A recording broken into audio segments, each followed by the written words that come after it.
Today's cocktail is the Pina Colada, Spanish for pineapple and strained. It is a sweet cocktail made with rum, pineapple juice, and either cream of coconut or coconut milk.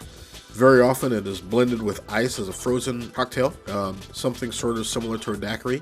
It was adopted as the official cocktail of Puerto Rico in 1978. Obviously there's the very famous Pina Colada song, which really isn't about pina coladas, but whatever. There are multiple versions of its origin, but they all say that it originated in Puerto Rico. So I'm not going to get into the various legends. Let's talk about the variations. As I said, the basic three ingredients are white rum, coconut cream, and pineapple juice. You throw that all in a blender with some ice and whip it to a nice frozen frothy consistency. However, you can add a lot of different things.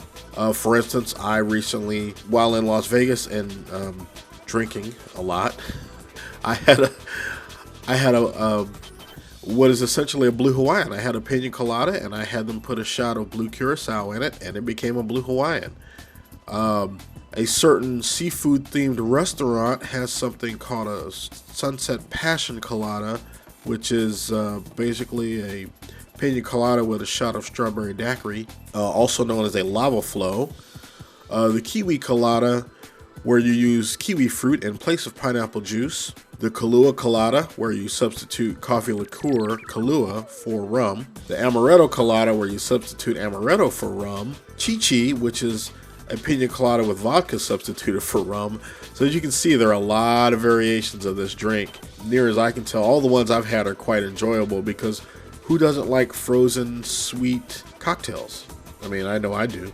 I think I wandered off point a little bit. So as always, I would say that if you are of age and you have the opportunity, I highly recommend the pina colada as a social drink, especially if you're in a warm climate. It's a great thing to have to cool you down on a hot day.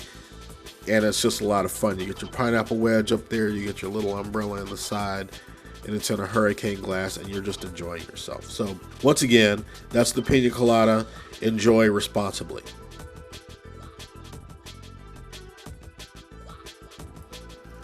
All right, welcome back to Cocktails and Crankshafts. Today we're going to do a little retrospective of my abbreviated drag racing career.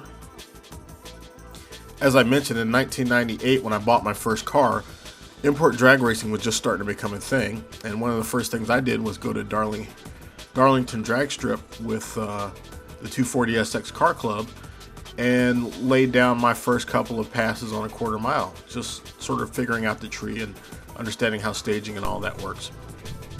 Now we're going to jump in time to 2005, one of my last, I think this is my very last drag racing event at Rockingham Drag Strip in Richmond County, North Carolina. And as you can see, I've speeded this footage up. This is running at 400%, so 4 times the speed. And this is just what a day was like. This is my first test and tune run of that afternoon. And I'm in the car, and I'm pretty sure I'm cussing about something. I don't remember what had agitated me, but I was angry. So we're up in the staging lanes, and right here I'm trying to get my... at this point, the car has a roll cage and everything in it, so I'm trying to get my harnesses all straightened out. And the roll cage was for road racing. My car wasn't fast enough to worry about it for drag strip use, but because I had the roll cage, they had to do the whole tech thing where they had to check the cage and check my harnesses and check my seat mounts, all because I had a roll cage installed for road racing purposes, even though my car only went down a quarter mile in about 16 or 17 seconds. And here you can see sort of the hurry up and wait process, where they've called our group for test and tune, and all these cars jump in line, and then you wait, you roll up and you wait, because everybody's got to go to the burnout box, everybody's got to stage. Some guys don't know how the light beams work, so they're screwing up the tree. The starter's having to pull them back, and it's a process. It's a thing you go through. And by this point, I had been down, particularly this track, many times, so I had a pretty good feel for which lane I liked and how the tree worked and everything. And it was just a question whether it was going to be a 400 tree or a 500 tree on any given event. I think this day we're running a 500 tree, which is a half-second interval between the lights. In this run, you can't see the tree in the video, but in my second run. I think the tree is visible in the corner.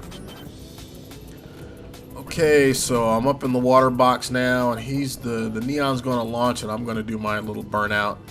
And I'm on autocross tires. I'm on an old set of rock hard autocross tires, so the burnout's superfluous. All I'm doing is kicking out whatever little pea gravel I might have picked up on the access road. And we're waiting, we're staging, and okay, it says I'm staged. I don't know how I know. Boom, there we go, and we're off. And you see it's a little squirrely, and the camcorder jumps a little bit, and away I go. That's probably 300, 600, and there's the traps. As you can see, that little Civic got the jump on me there, which was not uncommon. Civics had as much or more horsepower depending on the engine, and weighed quite a bit less than my 240. At this point, I was clocking in at 2,700 pounds, plus the roll cage, plus the large brakes, and the 17-inch wheels. And then at this point, I weighed about 245 or 250 myself. So that's a lot of mass to haul down the track with 155 horsepower.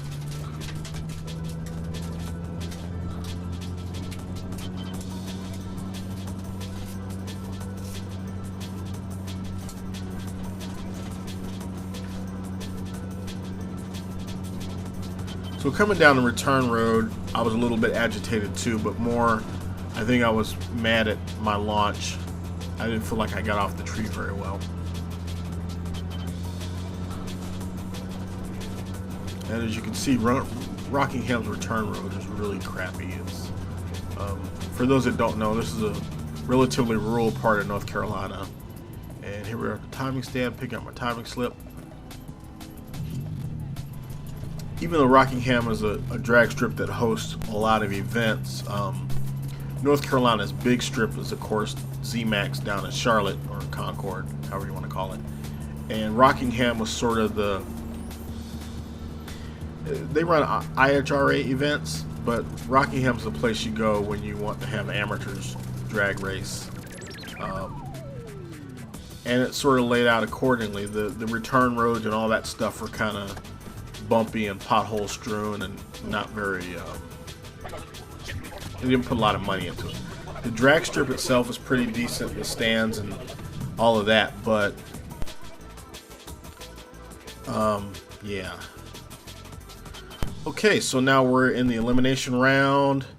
I've got a 16:1 dial in, which means I can't run faster than 16.1 seconds.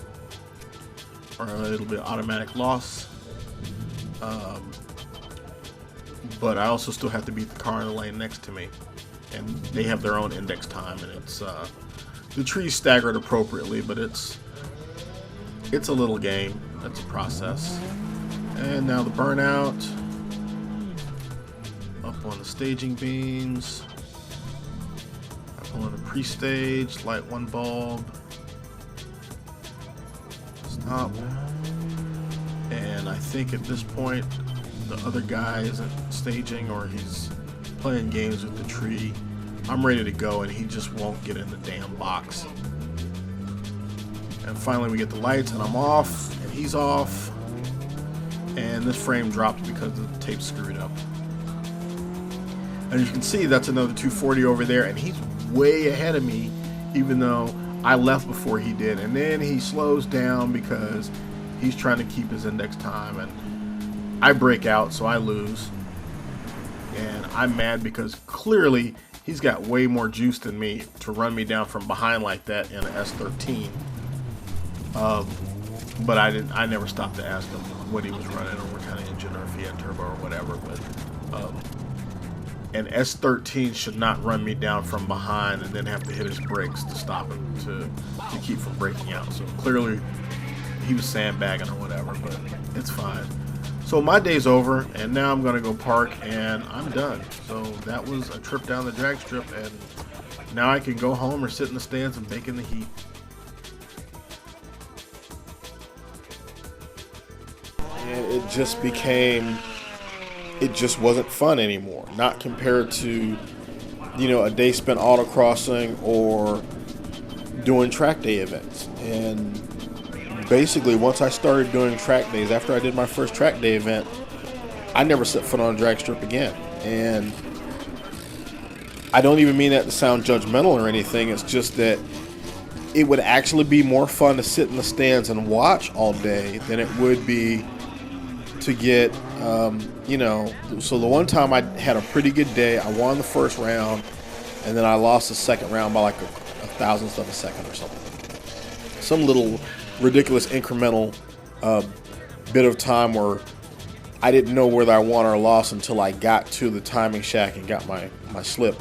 But okay, had I gone 2 more rounds, I would have won, and I would have walked away with a little bit of money and a trophy or a plaque or whatever. But the money wouldn't have been enough to cover my travel expenses and my hotel room. So it's like literally you're just doing it for the fun, and it just ceased to be fun after that.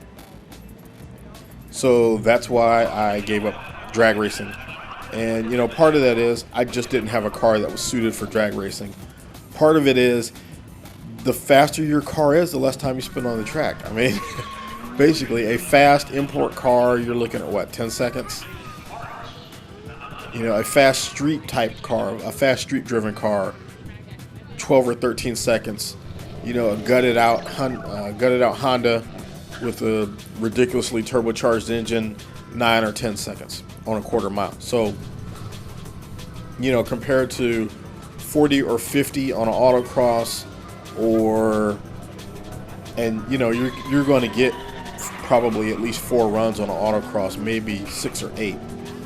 Or compared to a track day where you might be on the track 20 minutes at a time, and you're doing 2-3 minutes per lap for 20 minutes.